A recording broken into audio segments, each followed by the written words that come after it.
என்னது self service சொல்லலாம்? சரி போய் தான் பார்ப்போமே. வாப்பா வா. Yes thank you sir. Sir I would have veg fried rice with noodles. Tamil தெரியாதா? சார் மனுஷங்க சார். சார் எனக்கு ஒரு veg fried rice with noodles வேணும் சார். நீ ஏன் போய் சொன்ன? நான் போய் சமைக்கிறதா?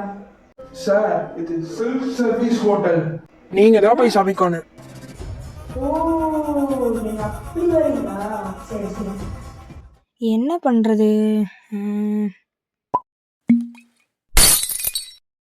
சார் ஃபுட்டெல்லாம் ரெடி ஆயிடுச்சு, எங்கே போய் சாப்பிட்றது? என் தலையில போய் அங்க உட்கார்ற. Sorry sir. ஆடுறவன் சார் எவ்வளோ ஆச்சு? சார் உங்களுக்கு மறுபடியும் சொல்லிட்டு இருக்க மாட்டேன், நீங்களே தான் வந்து பே பண்ணணும். சார் நீங்கள் கொஞ்சம் தள்ளி போய்க்கோங்க, இருங்க நான் பே பண்ணிடுறேன். 500 ஓகே. ஓ பே பண்ணிட்டீங்களா? சரி பாய்.